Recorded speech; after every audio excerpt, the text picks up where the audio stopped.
A very good evening to all of you. Welcome back to my channel, Smart Codings by Shoykot Banerjee. This channel includes various concepts on Java programming. It includes notes and complete solutions of questions for beginners and ICC students. Today I am back again with another video which is more of practical, being focused on more practical, that is based on programming. In the chapter number 5 of user-defined methods, there is a question. I think question number 3 it is. You can check the exercise part. Pronic number using methods. So what is a pronic number? How to write a code using a method? All these things I'll be showing you through using a BlueJ editor, and I will explain the logic also quickly. So without wasting time, let us start the topic. So as the name says, pronic number can be defined can be in multiple ways or two to three ways. We'll be covering up here two definitions. Like a number is said to be pronic if a number is a product of two consecutive numbers. Okay, or it can be said like this: a number is said to be pronic if the product of root and root plus 1 is equal to the number itself. For example, if I take the first definition over here, 12 is a pronic number. Why? Because two consecutive number 3 and 4, if we do the product here, we'll get 12 over here. Again, 42. 6 into 7, two consecutive number product. We are doing the product over here and we're getting 42 over here. 20. Okay. So we can see over here, we can say 2 is also pronic number because 1 into 2. 1 and 2 are consecutive numbers. We do the product of 1 and 2, we get 2. 6. How? 2 into 3, 6. So all these are pronic numbers. Okay. So I hope it is clear, or we can use this logic also. Root and root plus 1. So let us use this one. By this definition, we should go now. So let me show you the next slide, students.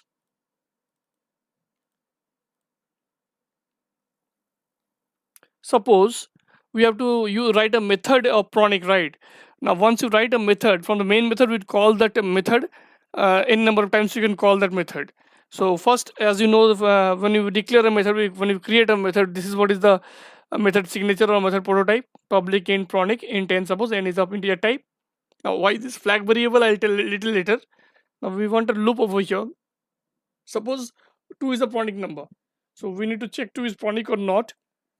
So let us start a loop I equal to 1. I is a control variable, and will iterate the loop through starting from 1 till less than n, that is less than 2.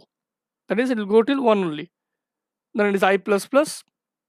Now this is the main logic of the product of two consecutive numbers. So I value is 1 and I plus 1 is 2. So 1 into that 2, that is 1 and 2 are consecutive numbers. We do the product, you will get the number itself, 2 itself. So this is what is a pronic. In this logic, we're checking the pronic number logic. Okay, now this condition is true or not. For that, we are using a flag variable over here. So initially, we are assigning a flag variable equal to 0, that it is not being checked yet. So once this condition is true, we'll make a flag equal to 1 and we'll break it. We'll stop we'll stop this loop. Once this condition is satisfied, it is true.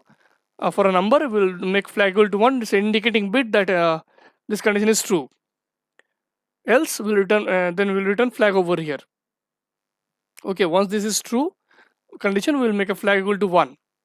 Then we'll return the flag well over here, because the return statement is mandatory because it is integer type. Okay, so this is the function over here. Now this method or this function has to be called from the main method. So next is the main method over here. Public static void main string args is the main method signature. Now we are creating an object of scanner class to take the integer token as input, like this. Enter the number to check.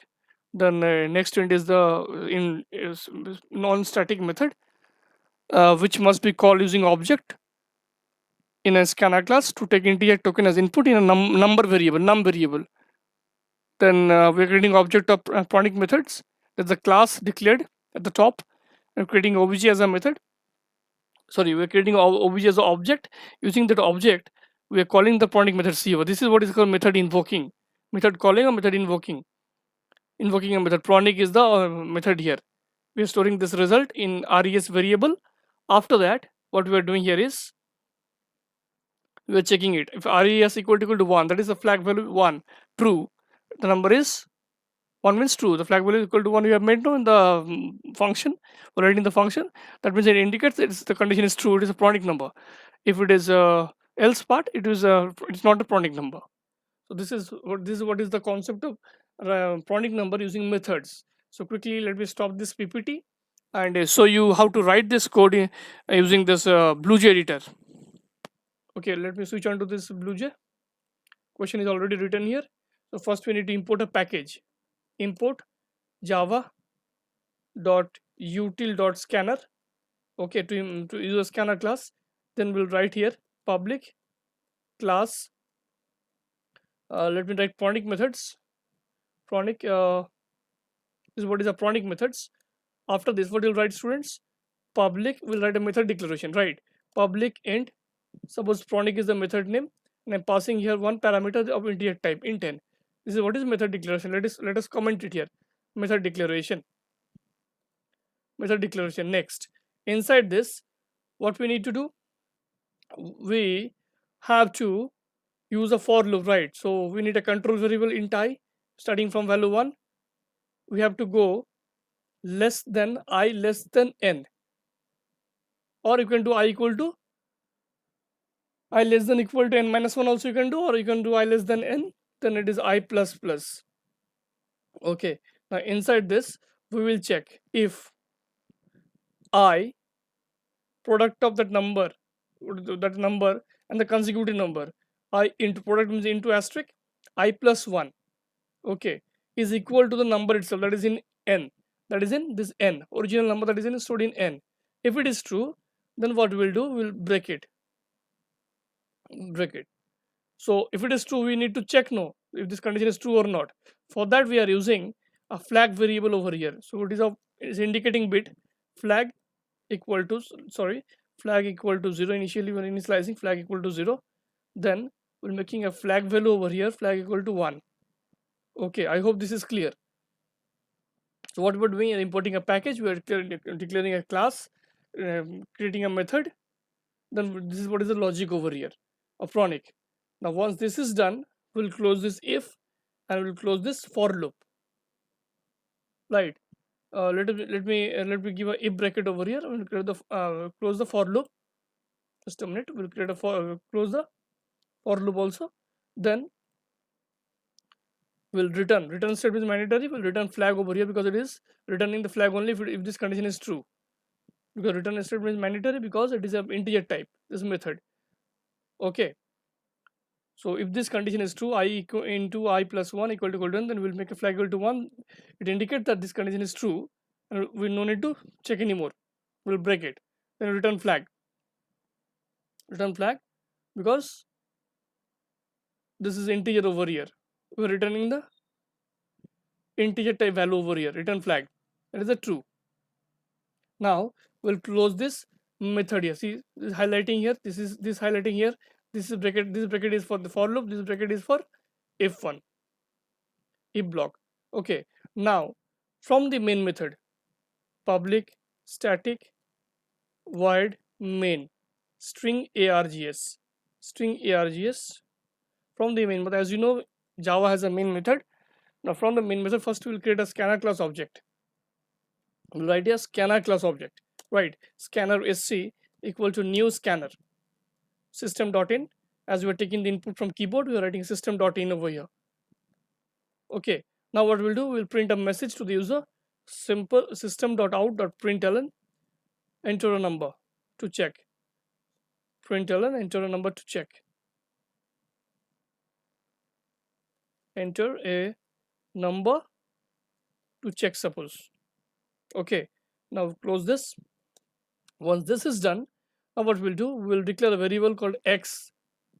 We'll declare a variable called x and we'll take an input in x. How to take input? Using a scanner class object. Sc int x equal to sc dot nextInt. NextInt is a non-static method, must be called using a help of object. I've told you earlier. NextInt. Okay, so this is what is input also taken here. Now we'll create what? We'll create an object of this class now to call the method Pronic. Now let us create an object of this class. Sorry, control B. Now object is ob equal to new this. Okay, object creation done. Now we'll declare another variable to store the result res equal to ob.pronic. We're calling this method here, right? Now we're passing the value x, which is the actual value, actual parameter. So this is what is invoking a method. Let us comment it. A very important statement. Invoking a method. Now this is object creation done. Object creation done. Very simple it is. Once we create a method, we are calling it. We can call it from a main method. Okay. Once this is done, what we'll do, students, now we'll check over here. Res, the result is stored in res. If res equal to 1, that means flag value was 1 when this was true. And that means if this is condition is true, we are making flag equal to 1. So that 1 only we are printing here, res equal to 1, because as the result is stored in res. Okay, so we'll print here system.out.println, system.out.println, number is Pronic. Number is Pronic, right? Else number is not. Let us copy this. We should do our smart work also sometimes. Number is not Pronic. Okay, number is not. This is what is the code over here. Now close the main method. Now close the class. Let us compile. No syntax error. So this is what is the accuracy you need to gain while writing a program, right? So this is what is a class. Now let me show the output first. So this is the output. Right click on this main method. Let us enter a number called suppose 2. Number is Pronic. Suppose let us enter a number called suppose 6. Number is Pronic. Let me enter a number called 4. Right. Number is not Pronic. So this is what is. So sorry, we can use these numbers also. We can use, if you use 12 over here, we can use a 12 over here also, like this. The number is Pronic. So what is this is what is a Pronic number. I hope, students, this is clear to you. So let me stop this now. And any doubt, any clarifications required, please do comment in the YouTube comment sections. To like my video, share my video, subscribe it, and click on the bell icon to get more videos on these concepts, more videos on programmings. Because your like, your single like, your share, or if you share this video, it motivates me to help my students and for beginners in this open source platform. Thank you. Take care. Stay safe.